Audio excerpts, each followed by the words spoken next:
so the aim of the session is to increase knowledge about organ donation amongst Muslim women, encourage you to have conversations with your family members, increase willingness to consider organ donation and to register your organ donation decision.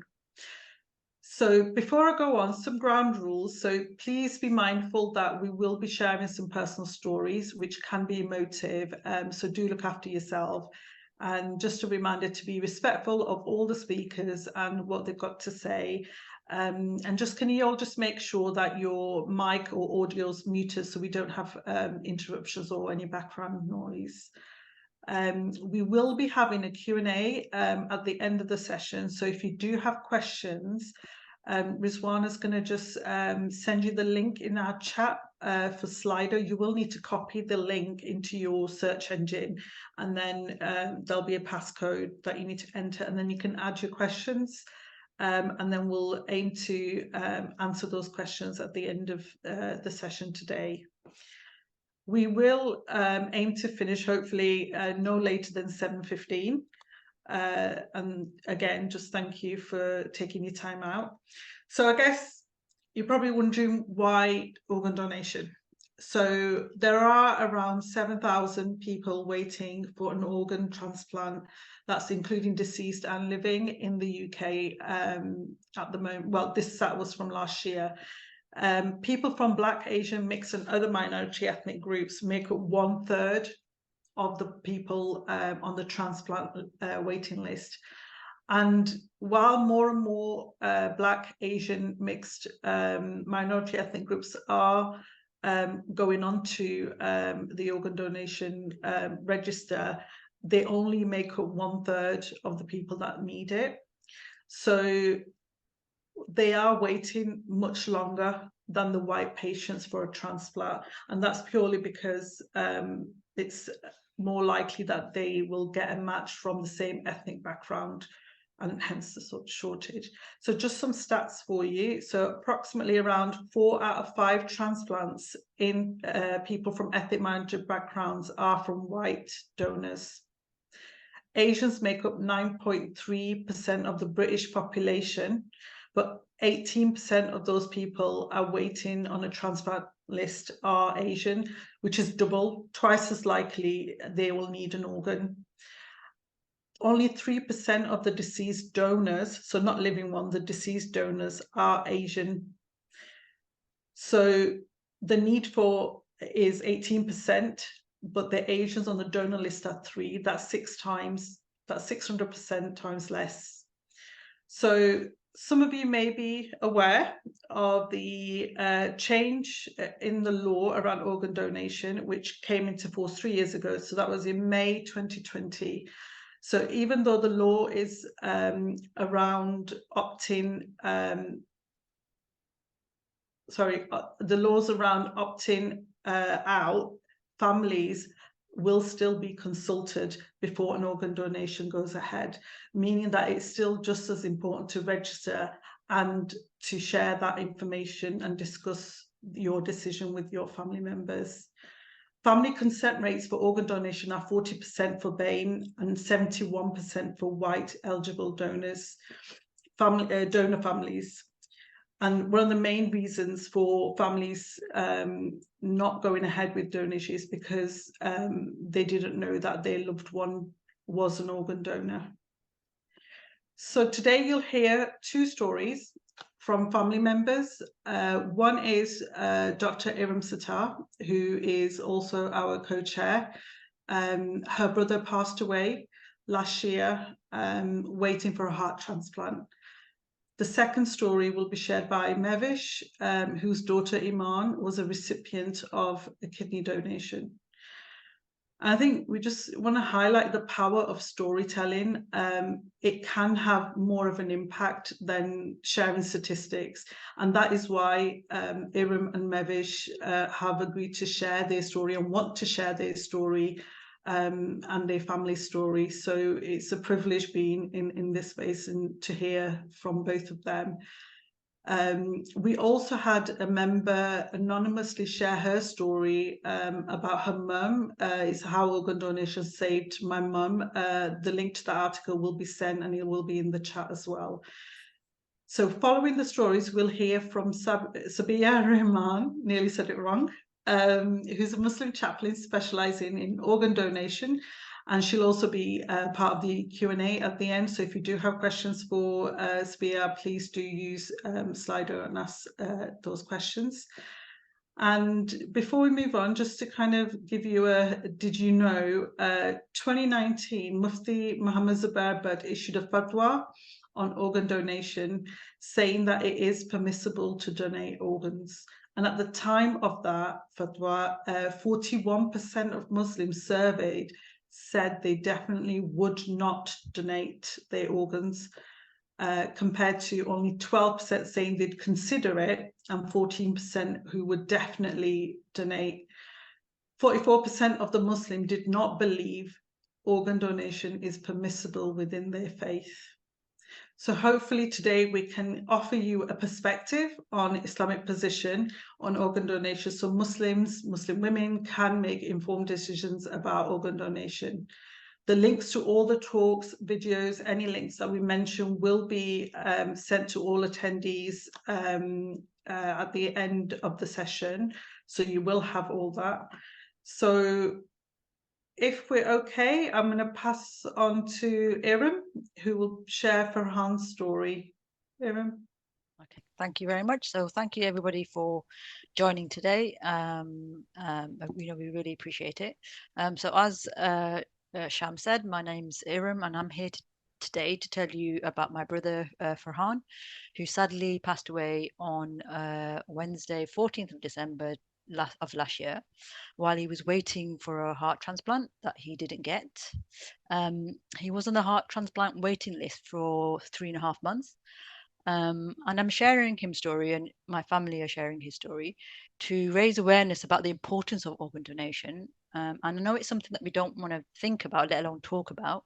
I mean, it's hard to talk about death. We put off talking about what kind of funeral we want, where we want to be buried. We even put off writing a will because there are so many other things that take priority, right? But death is something that is going to happen to us all. And Allah subhanahu wa ta'ala tells us in the Quran to think of death often. So let me tell you a bit about Farhan. So he just turned 43 on Tuesday, the 6th of December, so 8 days before he died. He was a dutiful son, a funny and caring brother and uncle. He was a loving and romantic husband that I found out later. Obviously, I didn't know. A sister doesn't know that kind of stuff.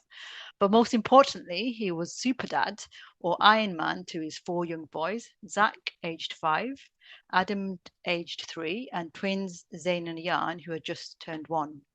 And he called himself Iron Man because Iron Man also needed a heart, and that's how he explained it to his children. So so Farhan was born with a heart problem from birth when he was a baby. His heart and lungs weren't connected properly, so blood carrying oxygen couldn't be pumped around his body. And he spent most of the first year of his life in hospital. He needed life-saving surgery just when he was a few days old. And when he was in hospital for that year, he wouldn't put weight on, and the doctors were like, everything else is working. Why are you not putting weight on? Maybe he misses his mum. So they sent him home, and he put weight on. So I guess he was missing his mum. So my mum always says a mum's half a doctor. But there you go.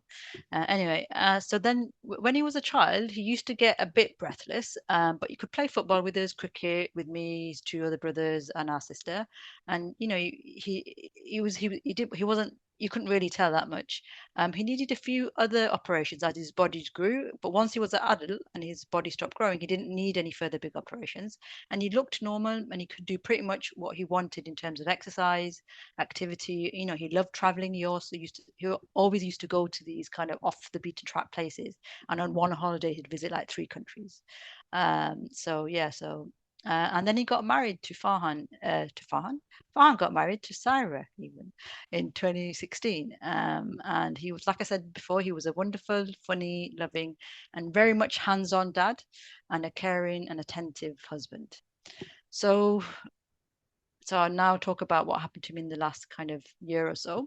So around the end of 2021, just 1 to 2 months after the twins had been born, he got ill with a chest infection and it made him breathless. So he got admitted to hospital and he was told at that time that his heart was getting weaker. And we knew his heart was going to get weaker as he got older and fail in the future, like many people.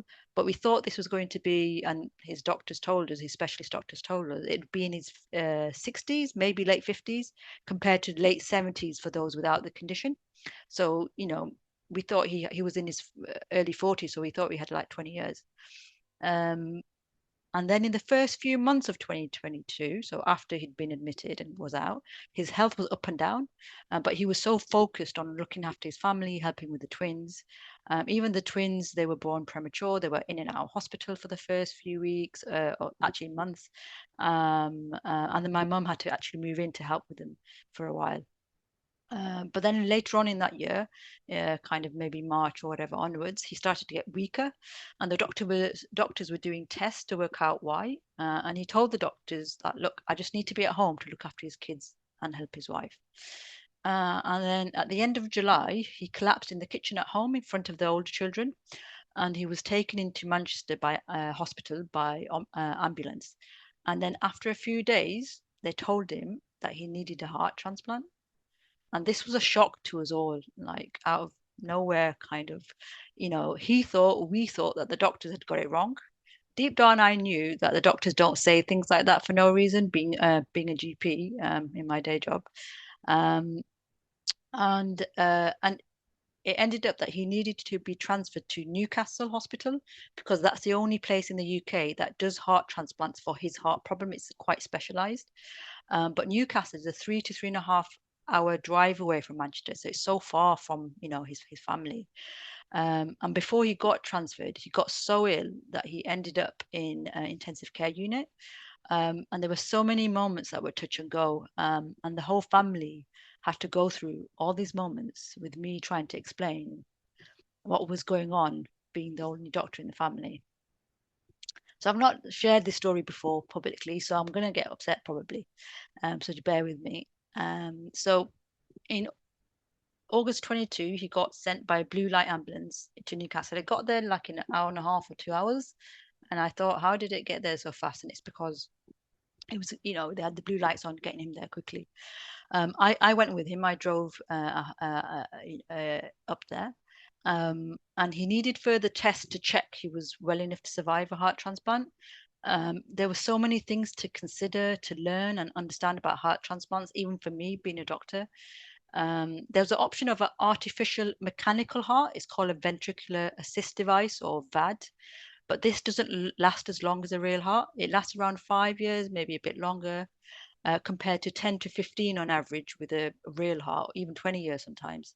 And the artificial heart, it runs on external batteries. So you have to wear a battery pack 24 hours a day, connected to wires going into your chest. So it's not really practical with a young family. And if you have the artificial heart, you go further down the transplant list because you're not urgent anymore.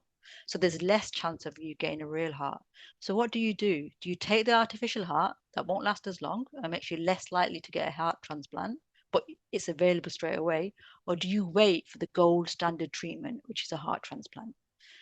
So Farhan wanted to be there for his family for as long as he could. So he decided to wait for the heart transplant. That was his decision, Sarah's decision, and our family's decision. We would support him in his decision. So he was in Newcastle all the way from that August to the day he died on December 14. And he didn't like hospitals. In fact, he pretty much hated them. And I think it's because he's been in and out of hospitals since when he was little. And I guess no one really likes being in a hospital because it means you're ill, right? So I actually offered to stay in Newcastle, so he had family nearby. In fact, the whole family wanted someone to be in Newcastle, so he wasn't alone. But you know what he said to me? He goes, if you want to help, look after Sarah and my children.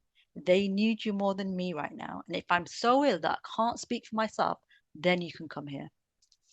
So very clearly he told me that, so that's what I did. And Sarah and their 4 children had actually moved into my parents' house when Farhan collapsed in July. And so in September, so this is now September, and I go back to work part-time. I spend 2 weeks in Manchester, 2 weeks in London. That's where I work. And Manchester is where my family is. And the whole family come together to help. We visit him on some of the weekends. Syra took the kids up there, usually the older kids, once a month. He missed Adam's third birthday and the twins' first birthday. It was really difficult for him to be away from his family and kids.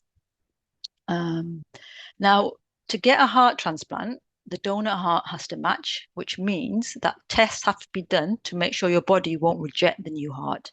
So things like blood type, tissue type, and previous blood transfusions, which you're more likely to have if you've had major operations, and Farhan had them, right, 2 or 3 times before. And you're also more likely to get a match from the same genetic background as you, so i.e. from another Asian. So as already Shama said, that there are more Asian people with families waiting for an organ on the transplant waiting list than there are Asian people willing to donate their organs. So she gave you the stats. 9%, we make up 9% of the population Asians do in the UK, but 18% of the people on the transplant list are Asian. So you're twice as likely to need it, right? And why are you more likely to need it? Because of illnesses, diabetes, particularly for kidneys. And you're less likely to get an organ because there are far fewer Asian people willing to give an organ. So only 3%, right? So we make up 9% of the population. So on average, it should be at least 9%. But no, there's like 3%, right? And the need is 18%. So it's 3 to 18, that's, so far off. So we'll take an organ, but we won't give one because we don't have a problem getting organs, but we just won't give one.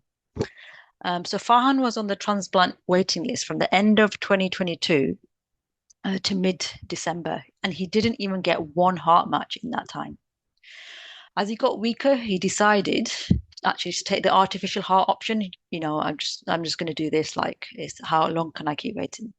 Accepting that the wires and the batteries and the appointments back and forth he's going to need if there's an issue with the mechanical heart. So the artificial heart transplant, or the VAD, that was planned for Thursday, the 8th of December, 2 days after his birthday. So Syra, his wife, had gone to see him on his birthday, and I went up the day after,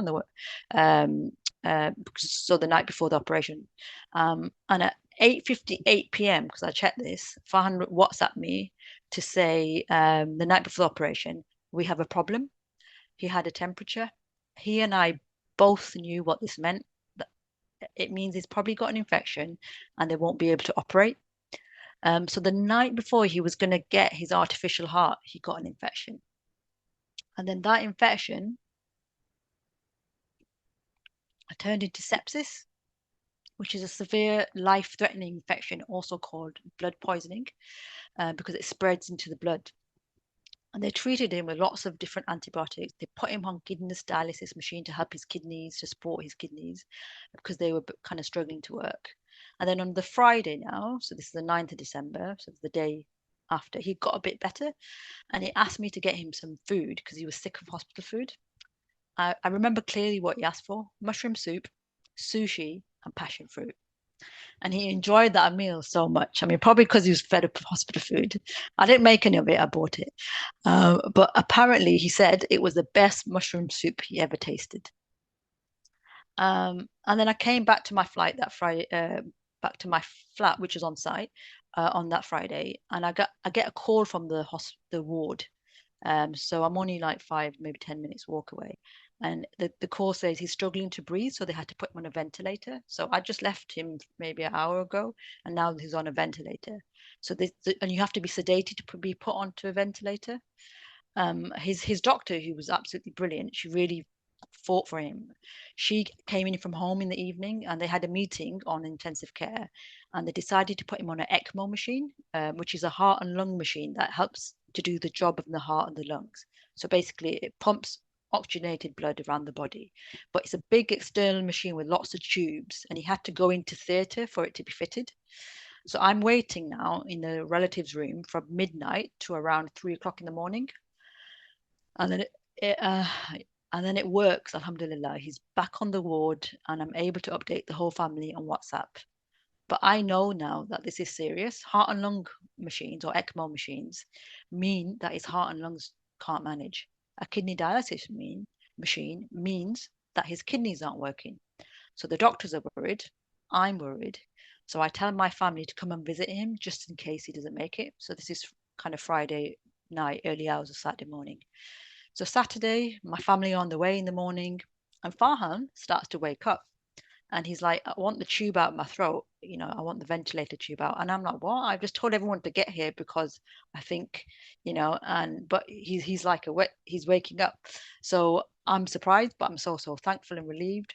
So over the weekend, Farhan gets to speak to Syra, his wife, our mum and dad, Rizwan, our brother, and my younger sister Ikra. Our other brother Imran, he couldn't visit because he had COVID, so he wasn't allowed to visit. And it was really strange. Kind of, he said things in a ways that he hasn't said before. He tells everyone how much he loves them. He says sorry and he asks for forgiveness really profusely. And later, the palliative care doctor told me that these are the three things that bring people most comfort when they're dying or might die. I love you. I'm sorry. Forgive me. So Allah subhanahu wa ta'ala gave him the opportunity to say his goodbyes. And alhamdulillah, we're grateful for that. So that's Saturday and Sunday. So Monday, so this is the 12th of December now. He's just a bit sleepy. He wakes up here and there to talk a bit, and I'm just sitting by his bedside. I remember putting, his skin was really dry. And I said to him, is it okay if I put cream on you? Because I don't want your skin to break and then it get infected. And he was like, yeah. And I remember putting this cream on his skin, and it was really weird because you never really touch your brother's arms or legs, do you? Right? And I remember doing it. Anyway, that was just something that just came to me. So that's Monday, and then the next morning, which is the Tuesday, the 13th of December, I'm on the way. I get to the ward to see Farhan, and the doctor's asked to speak to me in a private room, sitting down. Now, I know that this means it's not good, because this is what we do as doctors when we tell relatives bad news. There's a few doctors in the room together with a nurse, and they tell me Farhan's condition is getting worse and they think he's dying.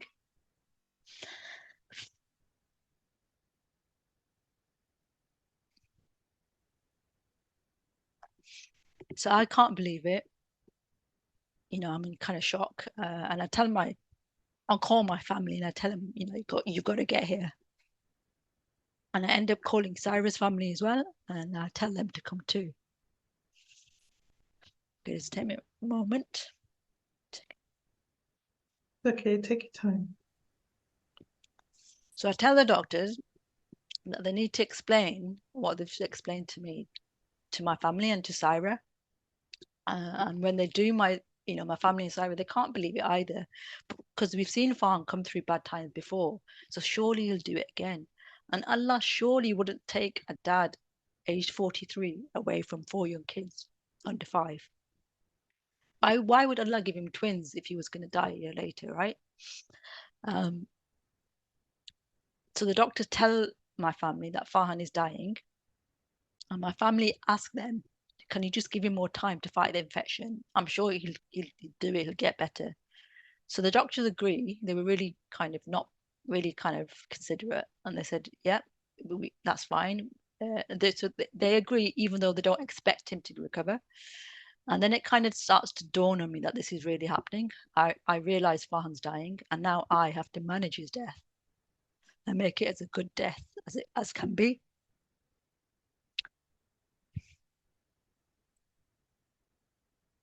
The doctors, the nurses, the palliative care team, they're so helpful, kind, considerate. They give us a side room, they let us go on, come as we please. You're not allowed more than 2 guests. We have like 10, so they give us time, space, and even a place to sleep overnight. My mum and Syra actually sleep next to Farhan, and the rest of us are in a couple of relatives' rooms on sofas and on floors. So the next day, which is the day he dies, the 14th of December, his condition continues to get worse. All the numbers are getting worse, and he's not been able to wake up or speak really or open his eyes since yesterday morning. So I tell my family to speak to him one by one, alone, privately, and tell him what they want, speak to him, tell him what they want to. And it's the idea that I think my friend gave me, actually, Shyster, our CEO now she is, or it was the palliative care doctor, I can't remember. But we recite du'as, Surah Yasin. The Imam also visits, makes dua. And then the time has come to let him go, to end his pain and suffering in this world. The doctors said, just tell us when you're ready and we'll switch off the machines. And then he will slowly, quietly slip away because they don't want to rush us. But nobody wants to tell them to switch off his machines. I know my brother is suffering and we need to let him go for him and not keep him artificially alive for us. So I tell the doctors we're ready. And machines are switched off and Farhan dies peacefully a few minutes later. So that's my brother Farhan's story. Not all his story, because he was more than a patient needing a heart transplant, but the story I wanted and my family wanted to share so that we can get people to realize how it feels and that any one of us might need an organ transplant, and how we all have the potential to save many Farhan's lives. It's a beautiful gift that keeps giving, like Sadaqah Jariyah. And since Farhan's gone, all of us combined can't replace him. My mum says that although we're all trying to help, we can't make up for the loss of just one person. All our lives have changed. My mum and dad spend a lot of their time looking after Farhan's kids and Syra when they should be relaxing in their retirement. I spend most school holidays and every 2 or 3 weekends up there looking after the kids. My other 2 brothers, my sister, their spouses, my sister-in-laws, Syra's family, we're all helping as much as we can, but we all cannot replace a fraction of Farhan. And then actually when we had to tell, Syra had to tell the older 2 kids, 5 and 3-year-old, it was really difficult. I mean, imagine telling your 3-year-old and 5-year-old what's happened. And when Syra told the 3-year-old that his dad had died, he said, yeah, I know, mummy. He told me last night and now he's flying in the sky. So whether he dreamt it, I don't know, but that's what he said. So really, the story kind of shows how the loss of one life affects so many lives. A life that could have been saved if you'd got at that heart. If there were more Asians on the donor register, maybe he would have got that heart. I know Allah has written the time of death for us all, that we cannot deny.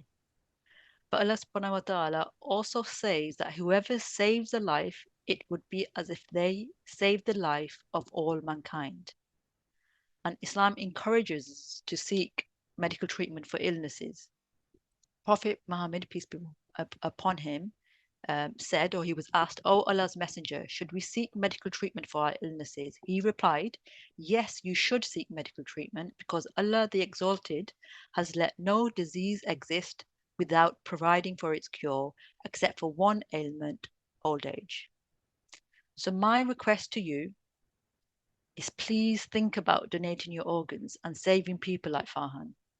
Do your research, talk about it with your friends and family, spread the word. Even if you decide to be an organ donor and put yourself on the donor register, if you don't tell anyone, like your friends or family, your wishes could be overridden by your family because the medical team, they won't want to upset the family who's just lost their loved one. So you have to tell people. You only need to tell 1 or 2. So if that happens, they can say, yeah, they told me that they wanted to donate their organs and they really felt strongly about it. So please have the conversations. Maybe you'll save a life and help all the lives connected to that one life. Thank you. Thank you so much, Iram. That was really moving. And I know it wasn't easy sharing, but it was really important to share. So thank you. We're gonna now, I'm going to invite Mevish, if you're ready, to share Iman's story. And then we'll have Sabia from who's a Muslim chaplain. So over to you, Mevish. Assalamu alaikum, everybody. It's actually very difficult to talk now after hearing about Farhan. And even though I've met him and I've heard Farhan's story before, it's It was very, very beautifully put, Iram, and you did a very good job. And I'm going to try and speak now, but I've got the hard part speaking after you. So hopefully I'll be able to do this justice. So my beautiful daughter Iman, she was diagnosed with kidney failure when she was 16 months old. And when she was a baby, she was fine initially. But at 4 months old, I noticed that she was just always, always ill, always vomiting, clingy. She wasn't growing. She had such bad skin, very severe eczema. And I was that mother who was at the doctor every day. I knew something was wrong. And every time I went, I was told, it's your fault. Stop feeding her, give her the bottle. You're not doing something right. Give her more olive oil, put this on her skin, go and see the dietitian. I did all of that. So this went on for over a year. And, I have other family members and other babies, and I have, alhamdulillah, a son who's older than her. So I know what happens with babies. They get bigger. Iman wasn't getting bigger, but still, nothing was done about it. Then eventually one day I said to the doctor, I'm just a bit worried. Can you scan her organs or something? Maybe there's something wrong. And they're like, no, we don't scan organs. Well, what do you do? And they said, well, we could do a blood test. I said, please, can you do a blood test? So this was in June or July. And we didn't get an appointment until September. And I didn't think anything of it. I thought, okay. And actually, I was like, oh, a blood test. This is so harrowing. How awful to put my baby through a blood test. I don't want to do this, but I'll do it when the time comes. So we live about 15 minutes away from the hospital. I did Iman's bloods. We were not even home. And they called me and they said, something is showing on her kidneys. Please pack an overnight bag and come back. And then I knew something very, very bad is happening. I had no clue what it was. I did not know what kidney failure was. I thought it only happened to old people. I did not know what dialysis was. I heard about it in a movie or something. It's not something that children went through. Went home, and my son was 5 at the time. He was due to start school the next day. I was going to miss it. I packed his uniform, all his lovely things that I had put out for him, dropped him to my mom's, went to hospital. And that one night in my local hospital was probably worse than the rest of the 6 weeks that we spent in hospital after that. They just had to get her through the night. So it was catheters and blood tests and things like that. And I started to do a little bit of research, kidneys, this and that, and everything that was coming up was kidney failure dialysis. And even though they hadn't said anything at this time, they were just suspecting it. I knew in my heart that this was not going to be a good ending.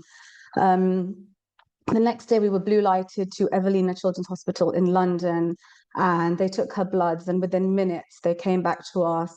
There were quite a few doctors, sat us down, and they said, Iman's kidneys are completely and utterly dead. We're not quite sure how she's alive. She needs to go on, have urgent surgery. She needs to be put on 24-hour dialysis. And actually, I didn't cry. I didn't break down. I didn't scream and shout. I went, you know what? Alhamdulillah, Allah saved her. It could have been a very different story.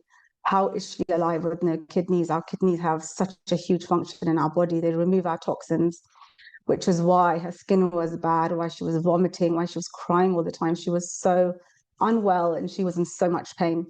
So she'd already been ill by mouth, took her to surgery. And then after that, things were a little bit of a blur. And I couldn't actually think about this time for a good few years because I blocked it out. It was just too painful. It was too shocking for my body and my mind to deal with. So she had her surgery, and then suddenly my beautiful little girl had all these tubes coming out of her, and I really didn't quite know what to make of it. One of the worst things was, I mean, yes, she was on dialysis, but when I put her top down, I couldn't see her tube. But when she had an NG tube across her face, you can't hide that. It's just a constant reminder that your child is sick and you're a carer and you have a very big job to keep your child alive. After that, then for 6 weeks, we were in hospital. they wouldn't obviously discharge her until her bloods were better. But also, I had to learn the machines. I had to learn dialysis. I was trained even in washing my hands. And Hiram said that, you know, mums are half doctors. Yeah, I was a half doctor. Literally, even now to the consultants, when I'm speaking to them, I'm like, but you do know I'm part consultant as well. And I do know what I'm talking about. So it was very difficult, but it had to be done. And I would do anything for her to be okay. I just didn't care. That was my mindset. We're going to get through this, whatever needs to be done. So dialysis is a short-term solution. Humans are not supposed to be on it forever. It only does 40% of what a kidney is supposed to do. It removed some of the toxins, but she couldn't grow, she couldn't eat, she didn't eat for about 3 years, nothing went through her mouth. And obviously then that affects your teeth, because, you know, just making saliva and chewing, that protects our teeth, and we take these things for granted. Let alone, you know, when mothers are complaining that, oh, my child wet the bed. For me, that was a dream. The day that I would be able to have to say that would have been such a blessing. Then alhamdulillah, we went home and just life just continued. Her dialysis was overnight, luckily, and so we could try and make things as normal as possible. I was working around for my son, which was very, very important. During this time, she had several infections in and out of hospital. Then we made the decision to, the NG tube was too difficult for her, putting it up, watching her gasp and choke. So we made the decision for her to have a feeding tube in her stomach. So again, her top was down, and for me, she was just a normal, my beautiful little normal baby girl. One day she became very poorly. She got an infection, took her to hospital, and they said that the area in which the dialysis were taking place, it's basically heavily infected. She has to change dialysis to hemodialysis, which is dialysis of the blood. And again, life changed, because from being at home and going to hospital maybe every couple of weeks, I had to go with her 3 times a week for her dialysis. So her blood had to be cleaned. And that obviously brought new challenges with it. It was very, very difficult to readjust once again. But again, you know, as humans, as a mother, I was going to do anything that it took for her to be okay. During this time, we get tested. We get spoken to a lot about, okay, what's the plan? She needs a kidney. Where is this kidney coming from? So my husband and I, we were both tested, and neither of us were a match. And it's very shocking, but neither of us were. And that was a huge setback, because the plan is it's me or you, and it was none of us. So now what do? We did a big appeal on BBC, you know, appealing to our own ethnicity, that there are not enough of us on the organ donor list. And this is the problem why so many of our children are not getting transplants and not getting better, and they're not living life at all. It was amazing. A lot of wonderful, selfless people came through, and none of them were matches either. None of them. Some of them were amazing. They would fight with the doctor saying, no, we want to give our kidney to Iman. Anything, just do what you can. But there is nothing they can do. And so we were so appreciative, but that fell. During this time, Iman was put on the organ donor list. And in February 2016, her dialysis, basically, her lines, because she was so small, it was hitting on her heart, and the dialysis was not working properly. So they said 40% is what normal dialysis does. This was around 20%. It was making her ill. Her bloods were becoming very, very poor. They said we have to have an operation and change her line. And that's harrowing as well. So we were up to like the 15th operation by this point. Okay, prepare yourself mentally. Every single time you take your child down to theatre, you kind of say goodbye, you kiss and you leave, and you don't know what's going to happen. You really don't know what's going to happen in theatre, and that is hard. And every time I let go and walked away, a part of me died. I was a different person, and I would never be the same woman again when I came out. So she had her dialysis. So this was a Monday now. She had her operation, Monday. It the operation went well, but she lost a lot of blood and she had to have a blood transfusion. So when we came to see her in recovery, she was hysterical. She was hallucinating, she was screaming. So she's 3.5 now, just a bit older than 3.5. And couldn't hold her. So many wires. I couldn't console her without pulling on something. It was very, very, very difficult. Stayed the night at the hospital. Tuesday, they tried to dialyze her and the machine start alarming. And that beeping sound it's just something, that sound is something I will never forget. And I'm looking at them, I'm like, why is the machine alarming? Everything, we've just had a new line put in. Okay, Iman, cough, Iman, move, lift your arm, let's see what's happening.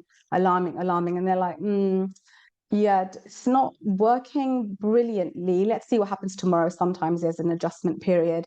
So Tuesday, then we went home. Wednesday is our off day. Thursday we were back, and she came in. We came in for dialysis, and alarms beeping, and then they came, put the curtain around, and they're like, "Look, Mevish, we're really sorry.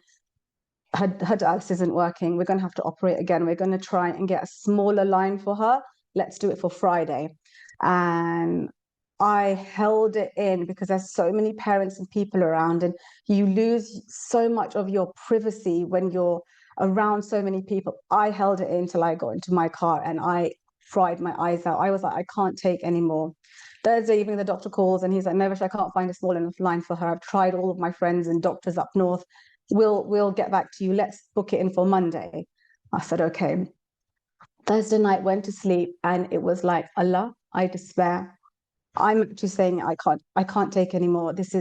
It's too painful now.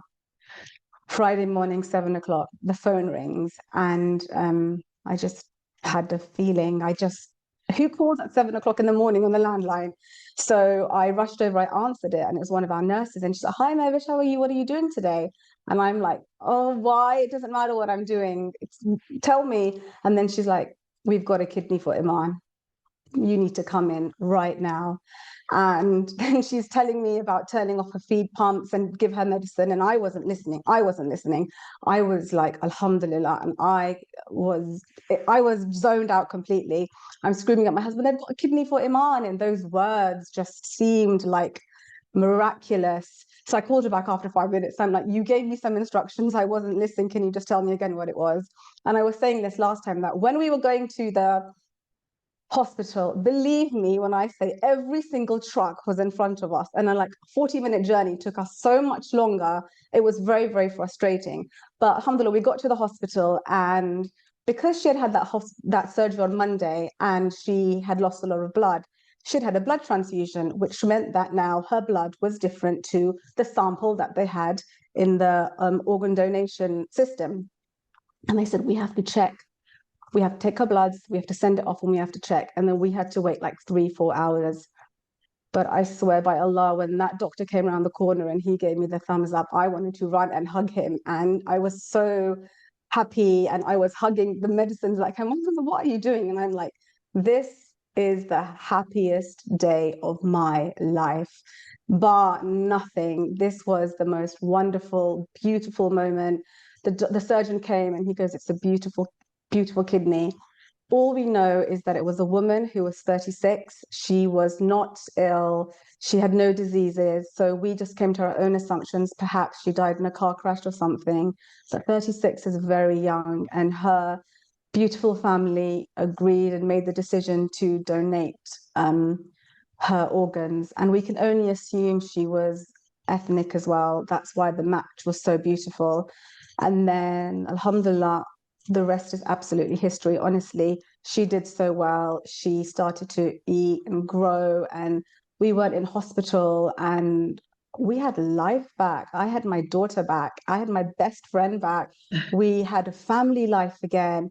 We could do things, and it was so weird and strange not to be in the hospital all the time, that mentally I had to readjust myself because I had time.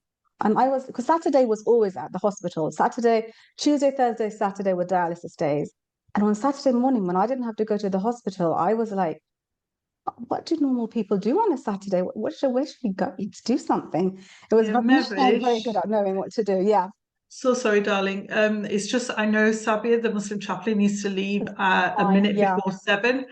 So Okay. sorry. And then we'll come back to I was trying to find the right bit. I'm so sorry. No, that's fine. And so, Alhamdulillah, she's doing very well, and it was a huge, huge blessing. And we know how lucky we are. And so that's why this is so important. And it's really important to get the message out to, especially our own people, that organ donation is essential. Definitely. Thank you so much, Mehvish. I'll come back to you as well. Sabia, do you want to, sorry, Sabia, I keep doing it wrong. It's the way it's spelled, I'm telling you. So Sabia is My fault, not yours. Muslim chaplain who will need to shoot off a minute before 7. So if there are any questions for her, we can send them over to her later, and then we'll send everyone the responses. So yeah, over to you. Hello, assalamu alaikum, welcome everybody. I don't even know where to start after that. So first of all, Iram and Mehvish, thank you so much for sharing such personal stories. I've been a chaplain for the last 17 years at Sheffield Teaching Hospitals here in Sheffield. And prior to that, I studied Islam and theology for many years, and I've worked closely with other scholars in the field when it comes to organ donation. So I am that lady who is the bane of the scholar's life. I am the one that will be in their ear all the time asking why. And the reason why I do that is because of the role that I play in my trust. So if our patients end up on ITU intensive care, like Nelson, you were talking a little bit about your role there, I am heavily involved with those families. So chaplaincy work, the families will be asked if they would like to see a Muslim chaplain. Most of the time, quite surprised that it's a female. But on the other hand, it's what's really beautiful is that we have the opportunity to sit and connect with the family very early in, and we would always say to the staff, try and get us in as early as possible so that we can connect with the families, we can build a relationship with the families, and we can be there and journey. And it's such a privilege and an honor to be able to journey alongside those patients and their families when they're going through what they're going through. And my second role is, I'm the national lead for blood and organ donation as part of the British Islamic Medical Association. So we are doing a lot of work around organ donation. And one thing when we go out to talk about organ donation to the Muslim community, what I always find really interesting is that unless it's something that has affected us, we're not very good at talking about or wanting to hear about those things. So I always say we are more reactive as a community than we are proactive when it comes to organ donation. And that really, really needs to change. I spend a lot of time on the renal unit speaking to people who are waiting for a kidney. I've supported family members who have lost loved ones and decided to donate their organs, but unfortunately, because of the stigma that's attached around it, have not wanted anybody to know. So will not come onto the webinars, will not speak openly. We've sat and write verbatims together about how it affected them, to the extent where we had a lady who lost her husband, who was a donor, and they had to lie to the extended family about why there was a slight delay with the funeral. And we had to come up with a story about how we couldn't get hold of a doctor to write the death certificate, just so that this process could take place. And for me, that was really disheartening, because that was the time that she needed her network, and she needed her family, and she needed that support. And as much as I can do that and journey alongside them, your family doing that is something else. Until this day, it's been a year anniversary for this lady, and she's not been able to share that with her family. So even when they were doing the bathing and the shrouding, they were very particular about who they could have in that room, because they did not want people to see what had happened. Now, very quickly, I just want to focus on a little bit about what Islam says about organ donation. And I am not going to give you the magic answer here. Everybody always gets really their backs up thinking, oh, Sabia's going to say, yes, it's all good. What it is, as I always say, we are here as a means to be able to educate and speak to people about what Islam does say. What I will say is it's really important for you to go out and do your own research, because like everything, there's ijtihad, so there's lots of opinions. And in the chat, I did put on the 7 fatwas, the 7 rulings on organ donation that Sheikh Mansour had very kindly put together in the language for the layman, for somebody like me and you, so that we can understand what that means. Mufti Zubair did a fatwa, that was a 250-page fatwa on organ donation, which is not, it's brilliant, but it's not something that everybody will be able to understand. So we need to be able to have those conversations with our local imams, with our local leaders, and be that. I always think that rather than working from top down, work bottom up. Go to your local scholars, speak to them, and ask the question around, well, okay, so why is it that we're saying, if they're saying that it's not, why can't we, and why can we? And have those open conversations, and also speak to your families and your loved ones, and make your wishes really, really clear. Coming back to the couple of quotes that Iram mentioned, and I think so did Mevish, about what Islam says about saving one person is like saving the whole of humanity.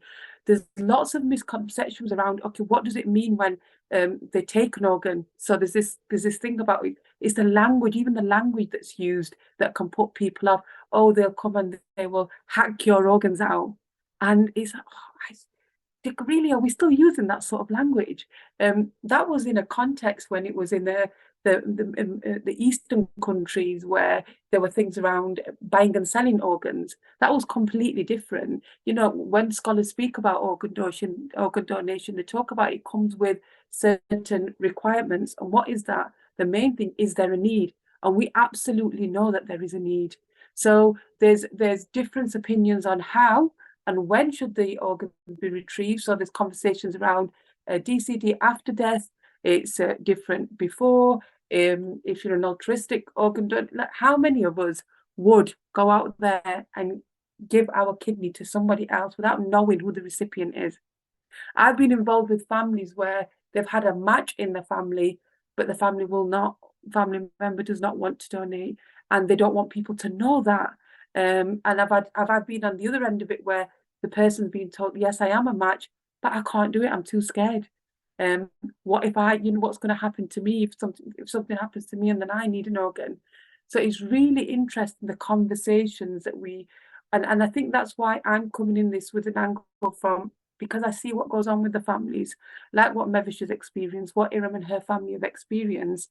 The questions that we need to ask we need to ask the right questions when we're speaking to the scholars, in terms of, and it's also putting them in a position where they're in an uncomfortable position in terms of, we need to ask those questions, so they think about, actually, okay, so I need to look at this in detail, and I need to think about why, the do's and the don'ts, and how we can change the language that we use, so that there is a scope. Because we know Islam says that we can donate our organs. And even when the fatwa came out from the senior scholar Mufti Zubair, there was lots of conversations around that fatwa. And what my key message is that these conversations and these fatwas that are written need to be brought down to every layman, every single one of us, so that we can understand. It needs to be in a language that we can understand, that it's okay. And one thing you will not know about me is I'm a recipient.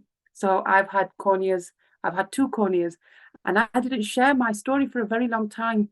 And I questioned myself, that why didn't I share that story? It took me 10 years before I actually shared my story. And with my work, and we do a lot of work when it comes to reflecting on things and thinking about why, and what's going on in my mind and what's going on with me.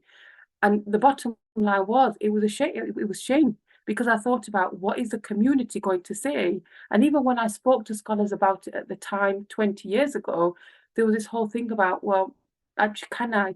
Oh yeah, you can accept the cornea, but you can't donate. And that didn't sit right with me until I found a scholar that said to me, actually, that it is okay to donate. So I thought, I don't want to be that hypocrite that's saying that I'm taking somebody's cornea, then later on, I can't donate.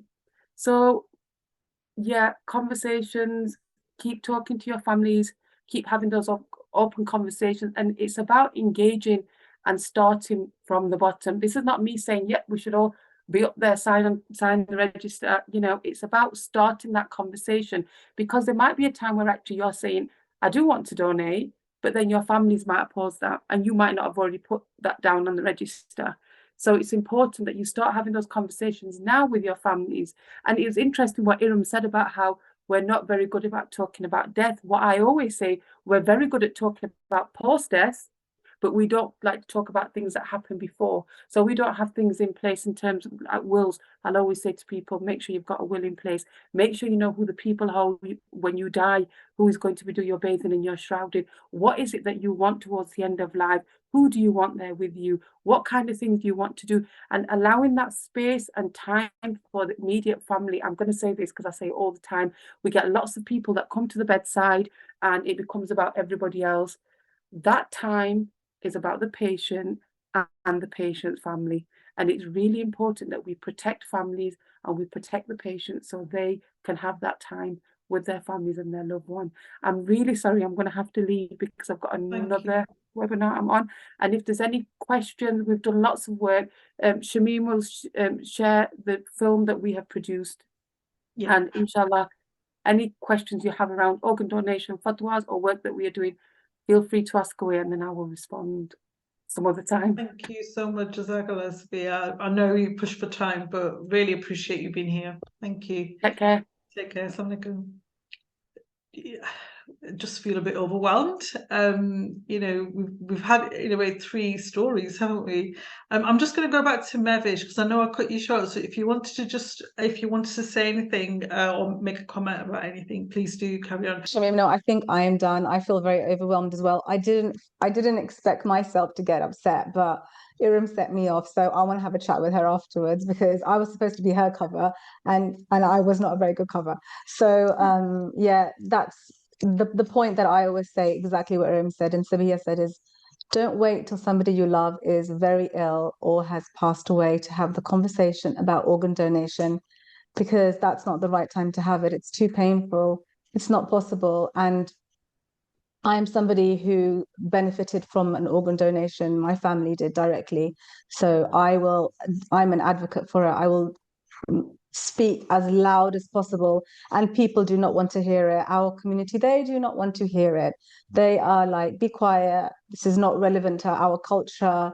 Stay in your lane. And we have to break these horrible barriers that people are putting on us, and it's okay to have these conversations, and we should, you know, we're seeing what's happening in the world and we're all very deeply affected by it, and we should have these serious conversations within our family as well. Thank you so much. So in terms of the Q&A, if anybody has any questions to Iram, to Mevish, or for Sabia that we can note down, and if we can't respond, then we'll send you all the information afterwards. Yeah, the floor's open basically if anybody's got any questions or comments they want to make. So I just wanted to, because our chaplain had to go because I basically talked too long, which I will fix next time. But I just wanted to go over that because we didn't give her justice. We didn't give her time really to say that. So this there was she talked about the fatwas in 2019. Mufti Mohammed Zubair wrote a fatwa for the UK.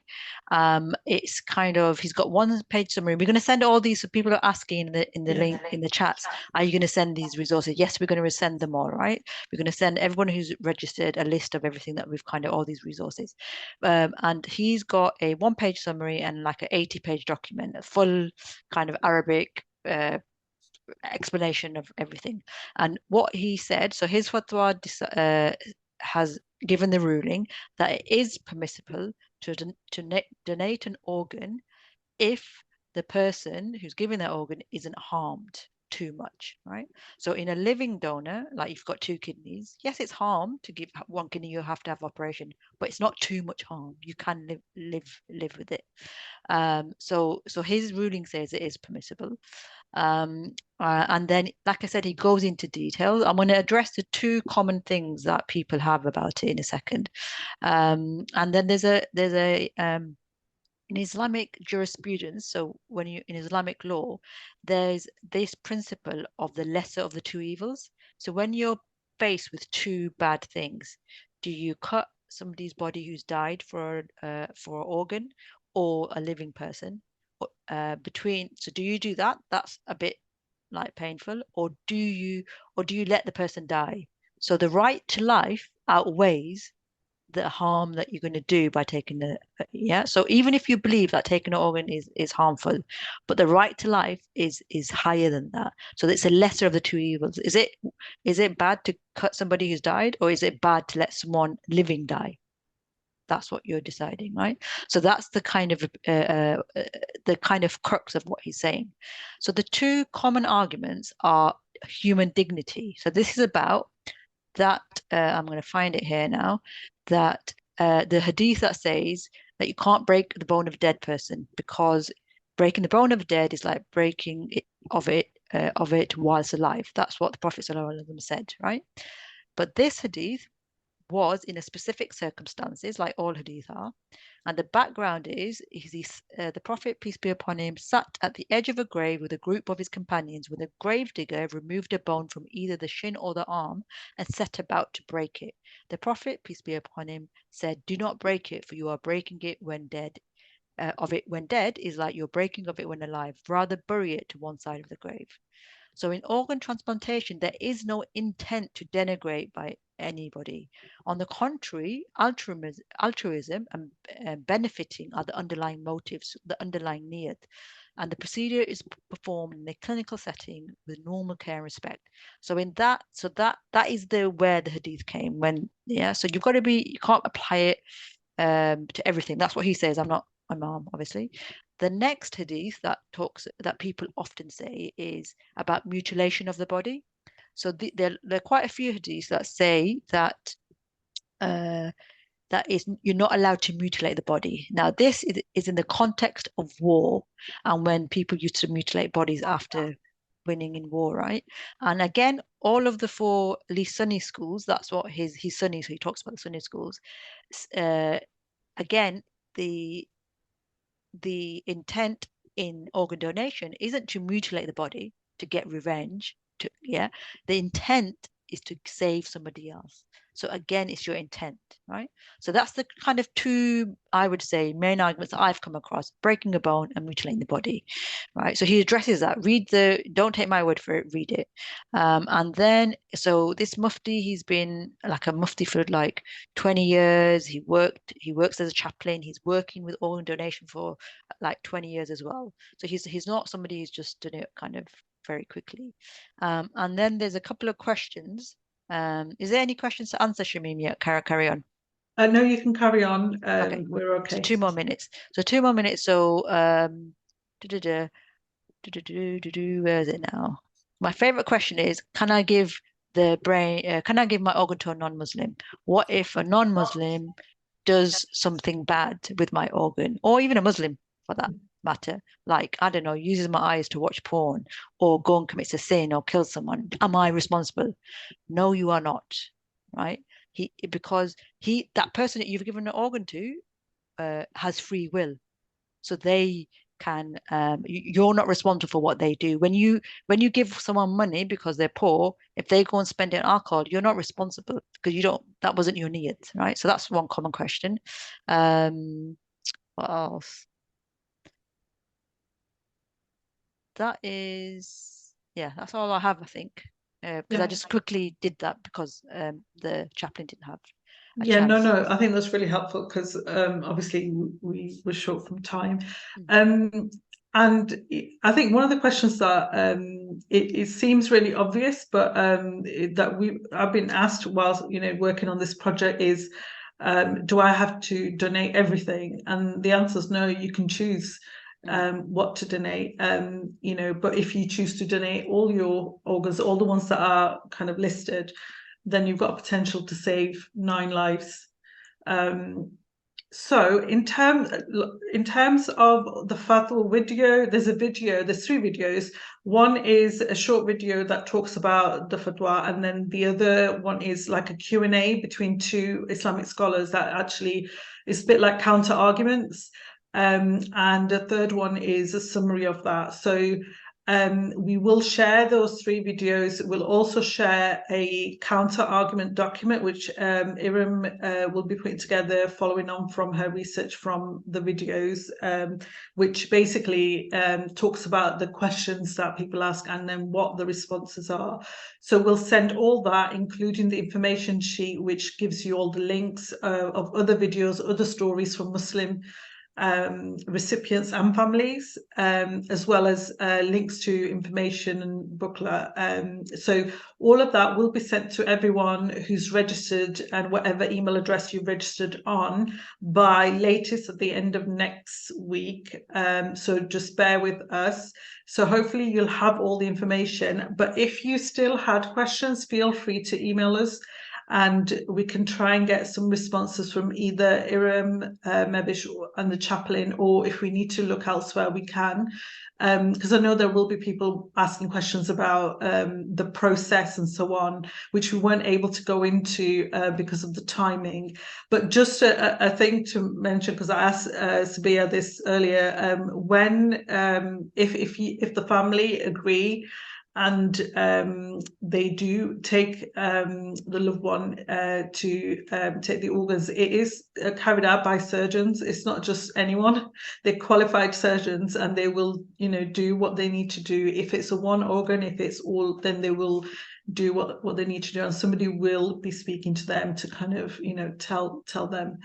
So I guess in terms of today, I think one of the more kind of, if I had to leave you guys with a thought, is the quote from the Quran, which says, "Whoever saves a life is as if they've saved all of mankind."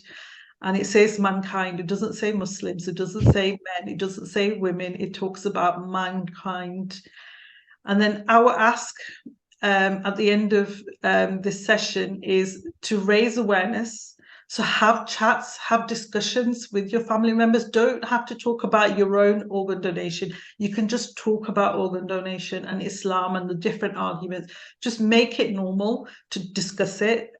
Second is register your organ donation decision. So notice I'm not saying go and register opt-in or opt-out. I'm asking you to just make an informed decision and register that. And if you have opted in to donate any of your organs, then do speak to at least 2 or 3 members of your family and tell them your wishes and what you would like. And just a massive, massive thank you to Iram, to Mevish, to your families agreeing to share your story. I've read some of the comments in the chat as well, and everyone's, is really, really humbling. And obviously to Sabia for sharing her story, which I don't know whether she was planning on telling us, but she felt, safe enough to do that. So yes, thank you so much to everyone, and I hope you have a nice evening.